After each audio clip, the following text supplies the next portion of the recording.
यदि हमारे मत को तुम नहीं मानोगे तो तुम्हारा सर्वनाश हो जाएगा। जगत गुरु श्राप नहीं दे रहे, सिद्धांत बता रहे।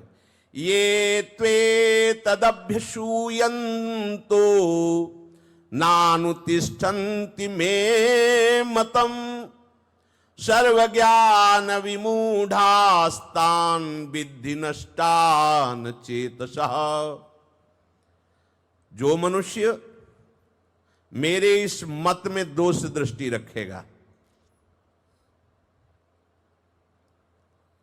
और मेरी आज्ञा का पालन नहीं करेगा, उस संपूर्ण ज्ञानों में मोहित हुआ विवेकी मनुष्य है, वो नष्ट हो जाएगा, नहीं नष्ट हुआ ही है, ऐसा समझो। उसका घोर पतन है जो मेरी आज्ञा का पालन नहीं। ये ईश्वरों के भी ईश्वर, आखिरी न्यायाधीश, इनकी कलम चलने के बाद किसी की भी सामर्थ्य नहीं कि उसमें लाल स्याही फिरा सके। आखिरी वो कह रहे हैं नष्ट हुआ ही समझो। अब ब्रह्मा की भी ताकत नहीं कि भाग्य बदल सके। भगवान कह रहे, स्वयं भगवान, थोड़ा डर भी जाओ, इतने बड़े मालिक बोल रहे हैं। भगवान ये भी कृपा करके बता रहे कि देखो अगर आप नहीं मेरी बात मानोगे, इसीलिए कई जगह भगवान बोले उस परमात्मा की शरण में जा। फिर जब देखते कि मेरा नित्य सखा है, प्रेमी है, तो मेरी शरण में आ जा, क्योंकि वो और कोई परमात्मा नहीं, मैं ही हूं। जब मैं शब्द बोलते हैं तो भगवान आगे बोल देते हैं कि दोष दर्शन मत करना, कह रहे मेरे लिए कर्म करो, मेरे समर्पित हो, मेरे। इसलिए संत महात्मा चाहे जितना बड़ा कोई महापुरुष हो, ऐसे बोलता है, मुझ अधम को प्रभु ने जैसे स्वीकार किया ऐसे आप सबको स्वीकार। वो बड़े करुणामय हैं। और सही पूछो तो वो जो उधर कह रहे हैं ना, वो वही है, दूसरा कोई। बंदो गुरुपद कंज कृपा सिंधु नर रूप हरि महामोहतम पुंज जासु बज। समझ नहीं पाता। क्यों नहीं समझ पाता? क्योंकि उनको ये है कि ये मनुष्य है, बहुत वो साधक है, थोड़ा अच्छे संत है, बस इतना। ये नहीं समझ पाता साक्षात पर ब्रह्म मेरे कल्याण के लिए रूप धारण करके मुझे, उस शिष्य को कुछ करना नहीं होता, क्योंकि उसने धारणा ऐसी कर ली। जो लोग प्रभु की इस बात में दोष दर्शन, वो कौन से लोग होते हैं? कोई कामना मत करो। कामना नहीं करे तो मरा हुआ आदमी है।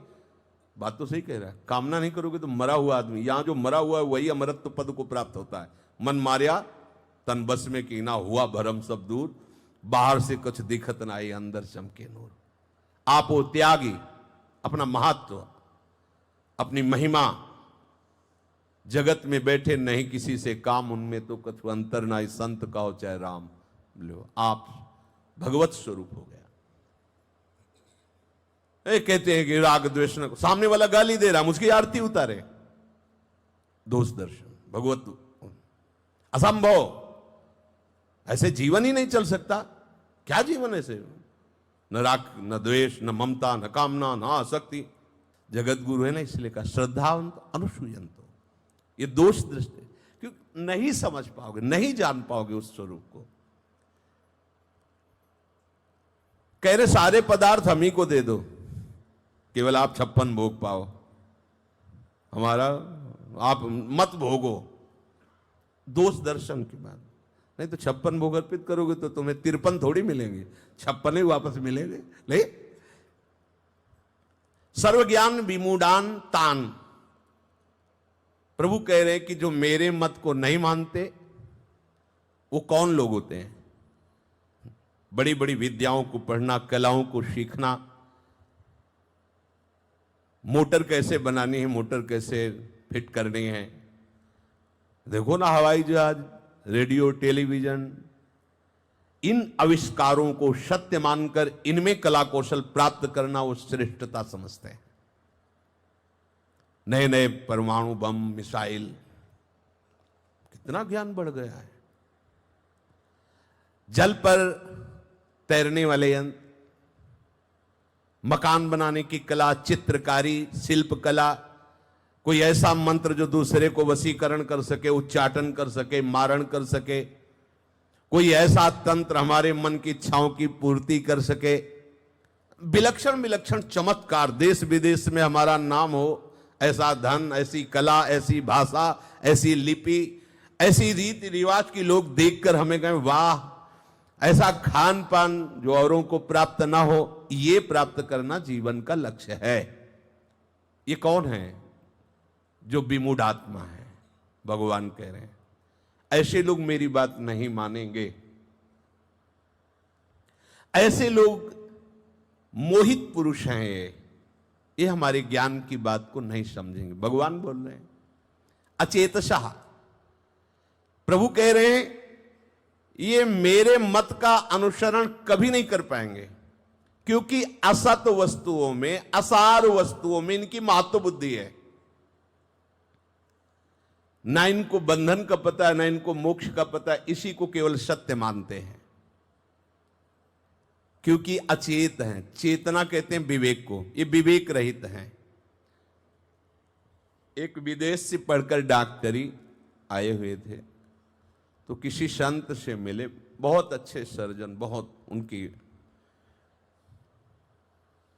तो उन्होंने पूरी नास्तिकता वर्णन की भगवान के प्रति उन संत से, संत के पूर्व जीवन के परिचय कर। उन्होंने कहा ऐसा बेहोश मत हो, इतने बड़े भी डॉक्टर नहीं हो गए हो कि तुम अपने जीवन की रक्षा कर सको, दूसरों की तो बात जाने दो। ये सब बकवास मैं नहीं मानता है। विदेशी नशा, एक ही महीने में ऐसा एक्सीडेंट हुआ कि 10 जगह से मेरुदंड टूट गई, 10 जगह से। ये इसका कुछ भी होना बहुत खतरनाक होता है, हाथ पैर ये तो सब, लेकिन मेरुदंड। अब उनकी हालत जो बुरी हुई, फिर उन्होंने अंतिम में यही कहा एक बार हमें उन संत से मिला दो। मिलाए, बोले हाँ है कोई भगवान, मैं किसी काम का नहीं हूं, मैं समझता था बहुत मैं ज्ञान प्राप्त, आज मेरे ही शरीर पे ऐसी भीषण पीड़ा है और इसका मुझे कोई ज्ञान नहीं कि इस पीड़ा से मैं कैसे बच सकूं। अब मुझे बताओ कि भगवान मुझसे कैसे प्रसन्न होंगे। तो उनका अब तो समय नहीं रह गया, बस नाम करो और उनको पुकारो। अंतिम एक समय ऐसा आता कि बड़े बड़े दुर्दांत अभिमानियों को भी एक बार ये लगता है कि है कोई ईश्वर जो अब मेरी रक्षा कर सकता है। ऐसा ये बड़े बड़े, ये पशु की तरह स्वभाव वाले होते हैं जो अचेत होते हैं। ये केवल आशा में जीते हैं, ये केवल ऐसे कर्म करते हैं जो इनको नाश का कारण बनते हैं, पर उनको पता नहीं चलता। ये व्यर्थ ज्ञान वाले होते, बड़ा ज्ञान बघाड़ते हैं। गांव में भी देखा है, भैया जाना तो सबको ही है, बीड़ी पी रहे और कह रहे संसार तो नाशवान है, काहे को तुम रो रहे हो, जाना तो सब, जाना है बीड़ी में फंसे हैं। मतलब व्यर्थ ज्ञान बगा रहे। जाना है सबको, संसार नाशवान है, ज्ञान तो बहुत वर्णन करे, उसे व्यर्थ ज्ञान भगवान। मोघाशा, मोघ कर्माणु, मोघ ज्ञाना विचेतसा, ये व्यर्थ की आशा वाले, व्यर्थ के कर्म करने वाले और ये व्यर्थ के ज्ञान भाषण देने वाले लोग होते हैं। जीवन में उतारना नहीं एक भी। विद्धि नष्टान, ऐसे मनुष्य को वर्तमान में ही मरा हुआ कहा गया, नष्ट। जिन हरि भगति हृदय नहीं आनी, जीवित सब समान। जैसे मुर्दा अछूत होता है, ऐसे वो अछूत है जिसके हृदय में भगवान का आश्रय नहीं, भगवान की भक्ति नहीं, भगवान का भजन नहीं। भगवान कहते हैं विद्धि नष्टान, उनको नष्ट हुआ ही समझो, नष्ट हो गए। यदि हमारे मत को तुम नहीं मानोगे तो तुम्हारा सर्वनाश हो जाएगा।